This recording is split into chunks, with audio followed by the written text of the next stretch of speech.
Hey, what is going on?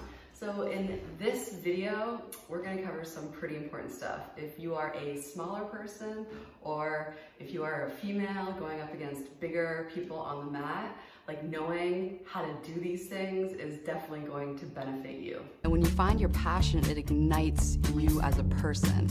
You just feel awesome.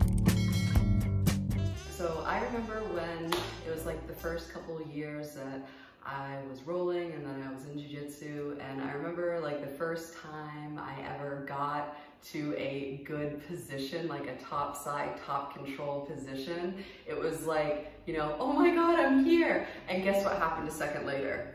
I lost it. So this doesn't stop, right? Like when you're rolling, you're going to constantly get into good positions and you are going to find yourself fighting to stay there because your opponent is going to be fighting to escape. So this video, we're going to go over the top 5 ways to get better at rolling by knowing how to maintain a top side position and also knowing how to transition to different top side positions that will help you maintain this control and then set up opportunities for a bunch of different submissions because there's submissions everywhere from all of these positions. All right, let's get into it.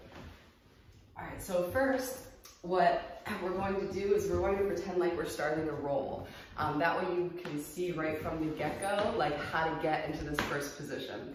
So let's say you're a beginner and you're starting a roll. Can you come a little bit closer? You're probably going to be on your knees. I suggest just going for an underhook on the far side and just kind of pushing them down so that you end. Let's go over here. Do you want me to resist this? No, this is just so that you are in this scarf hold position right from the get-go. Let's turn around. So this scarf hold position is great. You are going to land here if you do any type of judo takedown.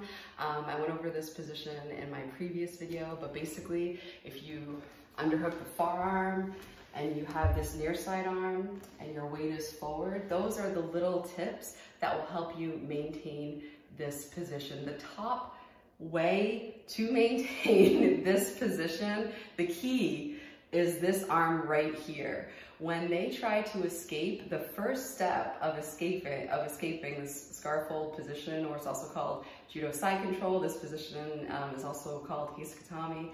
But the first step to escaping, Gary is going to try to get his arm back. So the first way to keep this position is to hold this arm like it owes you money. And how do you do this? You're pulling up on the arm and I'm pulling it like across my chest. But you have to be careful because if you pull like this and exactly.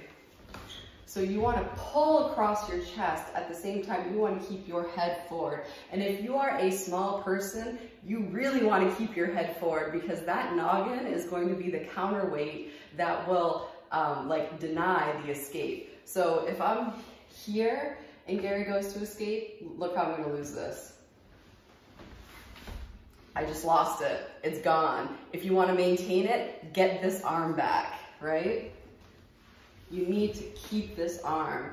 And then if you try to push me up, like if I'm going against Gary, I keep my head low because right here, I would not be able to maintain this. He would be able to escape, no problem, just in this position because I'm talking. If I were in the real position, I would be like this to maintain this position all day. Now, let's say you're in this position and let's say, let's say you're in this position and you want to transition. There are submissions from here, but let's say you want to transition, or let's say, you're about to lose this position and you want to maintain some sort of good position. It's always good to know how to transition from one good position to another instead of just losing it. You always want like a move in your back pocket. So from here, if I want to transition to side control, which is an equally good top side position, what I would do is I would make sure, this is the top tip for for this transition, I would make sure I pull this arm up and slide my knee in, and I am really pulling. Like you wanna pull like you're pulling it out of the socket. That way, because when you're small, space is not your friend when you're trying to maintain a topside position. If you're small, space is your friend when you're trying to escape. Space is Gary's friend right now. Space is not my friend. So I wanna make sure from this position, I am pulling up, and I am sticking my knee in his armpit as I put my arm across his neck, and then put my right, I'll just hop over here so you can see the side. So I want to pin this hip, I want to pin this side, and I want to pin this near side hip with my knee. Why is this important? This is a tip that will help you maintain this side control position, right? How they escape from this top side position is they hip out, right? So you need to make sure you have control over their hips. Oh, sorry. So I want to make sure that I have my elbow against his far side hip, my knee is against his near side hip, and on top of that, here's another key, super important point, is this arm, right? I want this arm, I want my hip inside his armpit. And if we are live rolling, and if I feel somebody sneak their arm inside, I will immediately then transition to what? Scarf hold. Otherwise than that, if I don't do this transition, I am going to lose the position. And one more bonus tip for you, if you are in side control, so let's say I have Gary in side control right now, and let's say he sneaks this arm in. What I showed you previously is, okay, you can transition over to a scarf hold, also called a like judo side control, or what you can do is you can sneak your knee back in, and this is how you can do that. So if I'm here, side control 2, and Gary sneaks that elbow in, what I can do is I can take this left knee and pass it and put my knee firm against Gary's hip and then slide the knee up into his elbow. So then you were like kind of doing this little game, this little fighting game. So if Gary gets it back in, I then take the knee up and slide it back in. So that's another good way of maintaining side control when they try to get that near side arm in. So this is a prime example of how knowing a transition can keep you on the top side as opposed to being in his guard. So let's just play this out. Like let's say I didn't know this, let's say you don't know this transition, right? Let's say I have him in side control, he gets his arm in, and all of a sudden replace the guard. He hips out and replaces the guard. Shit, right? Like if you've seen my video of the BJJ tree and BJJ positions, I just went down a couple of branches. Like now I have to open his guard, I have to pass his guard. Like this is just not where I want to be. Like if I have the top side control, if I have a Keisakatami or a side control, this is called side control, I want to make sure I'm keeping this. So one key thing is to make sure this near side arm, you are inside the armpit. You want to make sure your far side elbow is pinning the far side hip, your knee is against the near side hip, and this arm is always staying on the outside of your torso. The minute it comes inside, so sneak it in, the minute it's here, no, you've lost it, especially if you're going against a bigger person, you've just lost it. So what you do from here is A, make sure it doesn't happen. So that's why in the transition, from scarf hold, let's say I just got a takedown, to here, I'm pulling this arm. Now from here, what you can do, one of the best side controls that I prefer personally is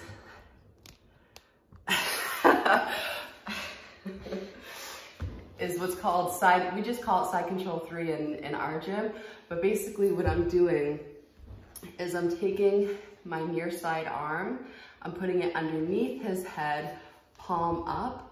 I'm putting my other arm underneath his arm. I am clasping in this hold and I am pulling him in.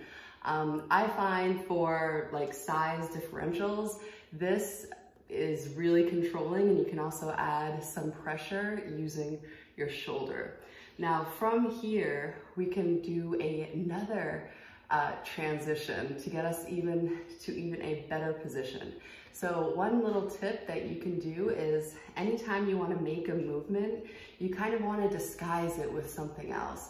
So I find when I put a lot of like neck pressure, I cause the focus to be on the neck, especially when my hair's tickling them. So I have like a lot of pressure on the neck like this. So I'm leaning forward, right? I'm sucking them in as close to me as I can. Like space, you want to eliminate space when you're trying to keep topside control. So the more sucked in his torso is to your torso, and the more pressure that you put on his top half, he's not going to be thinking about his legs. And at this moment, what I can do, what I like to do, is switch my base and then cut over and take mount. Now, one thing that you have to remember when you're doing this is you want ballet toes, because right in here is a trap. If your leg gets trapped in there, you just went to half guard. Like, you did not pass go, you did not collect $300. Now you have to deal with that. So if you can create pressure right here in the neck, sucking him in, and then right very fast before he can do anything about it, get your knee up, point your toes like you're a ballerina, and slide this across. And I'm also windshield wipering up to skip all of this leg action right here. So ballet toes, knee to the stomach, and boom, like slapping it on the other side. This is like one of those movements that you need to be quick, and if you can disguise it with some sort of uncomfort on the top side, your money. Like, this works for me all the time. Like, it's a money-making move right there. All right, so we just showed a transition of how to get from your case katami, also called a scarf hold. We went pretend takedown to a version of side control. We call this side control 2 to side control 3, right?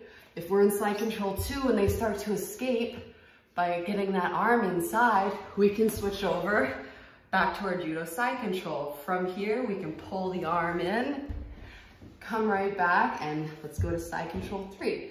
From side control 3, we can then apply pressure on their neck, get our leg up and over, ballerina toes, make sure you skip their leg, make sure you stay away from their leg, windshield wiper it over to the other side, and now you are in mount. The best position. Like, of course, back mount is better, but like, this is a great position. All right, where else can you go from here, right? Let's say you're about to lose mount. I personally like to go to technical mount if I'm about to lose this mount, but what you can also do is you can also, slide down a little bit, you can also dismount. So anything you can do, you can also do in reverse. So from here, I can just step off while I'm pinning this near side hip, switch back to my knees, and boom, I'm back in side control 3. So that's a great little tip if you feel like you're about to lose it to transition. You can also transition to, I personally like the technical mount. Now from here, what you can also do is you can transition to a north-south position. So from here, this happens in multiple ways. The other day I was rolling, and sometimes you like get into a scramble. Sometimes like from here, I like to, try to play with some submissions. And if you feel like you're starting to lose something, what you can do is you can step your right leg over, get your left arm over, and this is called a north-south position. Now, north-south, here's the key let me back this up right here. Here's the key to maintaining a north-south position. What you need to do is you need to get your hips on their face, and you need to eliminate all space, and basically it feels like you're smothering them with your hips. So if I'm trying to maintain this north-south pin, I am basically crushing their head with my hips and becoming very heavy. I do not have my knees on the ground, because if you have your knees on the ground in this position, what are you doing? You're taking weight away from pinning your opponent, and you want to be able to pin your opponent. So from here, I am making sure that I have all of my weight on carry, and I am using my hips to basically pinball around. Like if I feel them moving one way, I will pinball my hips to make sure that I keep this position. So in order to keep the north-south position, what do you have to do? You have to make sure you're heavy. You have to smash your hips against their face. Basically, you're like swanning on their face, and you're moving with them. If they move to the left, like you have to make sure that their head is their head is between each of your hip bones the whole time, or else they're going to get out. And the beauty of this position, there are a couple of, I'm just trying to give Gary a break, so I'm not gonna smother his face the whole time while I'm talking, so that's the only reason why I'm not. So the correct position is like that, but I'm not gonna do that to him this whole video, or else it's not being a very good partner. So that is the correct position. I'm just like this to talk to you guys. So from the north-south position, there are submissions from here. For example, you can come over here. There's a Kimura from here. It's called like a walk-around Kimura. You can also, from here, you can also dismount, and you can go back to any side control. So what I mean by that is from here, I can then come over here and go back to here. So knowing how to go from position to position will help you, the transitions will help you maintain a dominant position. As you could see before, if Gary got this arm inside while I was in the side control too, he got to replace guard, which sucks, you've lost it. So in order for me to beat that, I switched my hips and pulled on the arm and got right back in to a judo side control. And then from there, we walked around to a north-south pin. From the north-south pin, well, you're good. From the north-south pin, you have different submissions that you can learn, but definitely, you always hear like position before submission.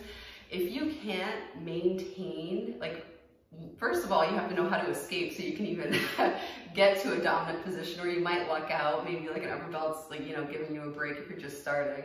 But you have to know how to maintain a dominant position in order to even think about submissions. So knowing these little techniques of like the little details that make it work, like making sure that you have a strong control of that near side arm, making sure that the hips are pinned when you're in side control too, and making sure that if you are in north-south position, that you're using your hips to basically control their face. Like it's not a comfortable day for them when you're in north-south. So yeah, thank you so much for watching. And if you have any questions, feel free to leave me a comment. That's always nice. And if you want to, see anything else, I have a bunch of ideas. But if you have a specific issue that you're dealing with, like especially if you're a female and you're watching and you either want to get into it, or if something keeps on happening to you on the mat, let me know so we can figure this out together, because it's just one big giant puzzle, and I'm here to help you out. So, all right, until next time.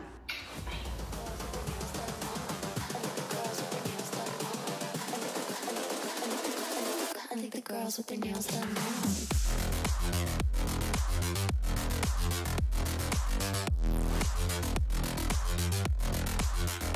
Girls with their